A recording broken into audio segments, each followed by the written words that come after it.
Hello, and today I would like to talk about The Crying of Lot 49 by Thomas Pynchon. The reason why I read this book is because one of the viewers of a previous video said, please do a review of another postmodernist book. So that's why I chose this one. Gravity's Rainbow I know is the more popular book by this author, but it's a huge book and I don't like big books, so I chose this one instead. So the story is about this woman named Oedipa. She is living kind of like a happy, comfortable life with her husband, who is a DJ. She finds out that her ex, who is really wealthy, has died, but he named her as the executor of the will. And so she has to travel to town and she has to deal with it. So she travels to this town. It's called San Narciso. Basically, it's the town that was built like around her ex's companies or group of companies, and it seems like he owns almost everything in this town. Like there's like hotels and a laundromat and all this stuff, and he seems to like own it. She shows up to her hotel, and there she meets this lawyer who used to be a former child actor, and they're like watching this like movie, and he's in the movie and he tells her like what happens in the movie is like, and they end up having an affair. But like all this time while they're having this affair, like it seems like they're kind of being watched by these like teenagers who I think work at the hotel, and they're in this band, and the band's called the Paranoids, but they're always like kind of like watching and keeping track of her and him. One day Oedipa goes to this bar. She goes to the bathroom and she sees this like muted post horn, sees this horn there, and then it says waste, like W-A-S-T-E. And she is kind of curious about what this means. So she's chatting to someone at the bar about it, and she kind of finds out that there might be this like secret postal service or this hidden postal service, and that kind of like sends her on this path of investigation. There's this like kind of weird story about this like lake, and then there's like some bones in the water. I think it was like soldiers or something, they die, and then like this mafia boss is like buys access to the bones because he wants to like crush them up and sell them to like some cigarette company. Like it makes sense, I guess, but it doesn't really make sense. Like it has nothing to do with anything else. One of the Paranoid members is talking about this like stage show, and it's called The Courier's Tragedy. For some reason she's like curious about it and she wants to go see it. And so she and this actor lawyer guy, they go to watch the play. There's this word terrestrial in the play, and like Oedipa like recognizes this word and thinks it's like really sort of important. She kind of hangs on to it. I think she also has like a copy of the play, and she notices that the word is different, and so she goes and asks the director like why that word was included in the play, like why is it here, and he kind of like avoids answering the question. And so like she gets like really curious about like why was this word in here, why is it a part of the play, and like what does it all mean. And while she's investigating her ex's estate, she finds out there's like this stamp collection. There's these stamps, and they're like replicas or very similar to like famous stamps, but then they have this like weird kind of horn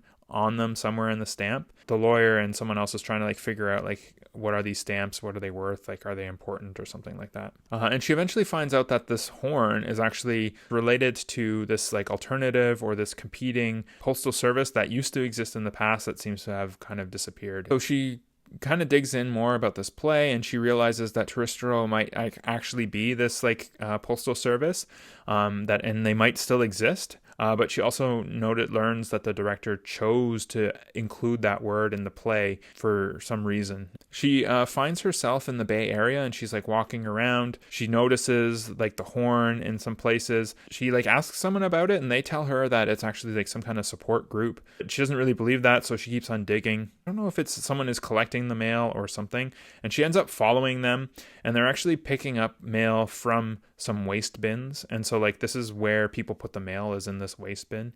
At this point, she thinks that she's like lost her mind. She's not sure if like what she thinks is actually happening, or like if this is just something she made up in her head. People I think are kind of saying like maybe you should like kind of drop this, but like she's like I have to know. Like she ends up deciding to return home to go see her psychiatrist, and like as she approaches his office, like he broken out the window of his office and he's shooting in general as she approaches. She eventually gets to the door, and I think like the secretary or whatever lets her in, and she ends up talking to the psychiatrist, and he's kind of been using LSD and he's like kind of lost her mind. She kind of helps calm him down and lets the police take him away. She ends up going back to her house to see her husband, and her husband's been taking this LSD as well, and he's gone like crazy, and she feels like she's lost him, like his mind is gone. And then again, like she starts to wonder, like, has she lost her mind? Like, is this a prank? Is this like a real conspiracy? Like, did her ex just like make this all up to trick her and tease her? The stamp collection, it ends up that it might be worth something. But there's like this person who wants to like get the stamps sent to them so they can see them and decide if they want to buy them, and they don't want to show up to this like auction. But anyways, the auction gets scheduled, and the stamps are going to be lot 49, and so that's where the name of the book comes from. The auction is going to happen. The main character, she just wants to see who this person is who is so intent on getting the stamps, and so the doors like close and they get locked for the auction, and then the story ends. That's the story of Crying of Lot 49. It's kind of funny that the book is like The Crying of Lot 49, which is like a reference to this auction, which happens at the like end of the book. Like maybe on the last 2 pages or so, we find out that's what Lot 49 is. And so like the whole book is about this thing, but you don't hear about it ever until the end of the book. So the title like has nothing to do with the book basically. And I guess maybe this is like asking us to like ask the question, like, what is meaning? Like, where does meaning come from? Like, if this book can be called, you know, The Crying of Lot 49, and then like that's not even a part of the story, what is meaning? What is purpose? Like, where is this information coming from? There's a lot of like drug use in this book. Like LSD is a big deal. The paranoids are doing drugs all the time as well. Like, it's just kind of like, I guess it's from the 70s or the 60s, and so like that's just the times people were doing drugs. I would say like this book is kind of like chaotic. Like, it's all over the place. Like, there's like a general like story that's going on, but like there's all these like tangents or these like about stuff like that has nothing to do with anything, right? Like the mafia and the bones. When she meets the lawyer in the beginning, spend a lot of time talking about this movie that he's in. And they're watching the movie, but the movie has nothing to do with the story. So there's lots of like these like just like these tangents or these like investigations of these ideas, but that don't really contribute to the story. They don't really contribute to anything. They're just kind of there. It's like it kind of like gets into that like what is real question about like, are the things that exist, like, do they exist in the real world, or do we like create them in our minds, or at least do we create the connections that things have within our minds?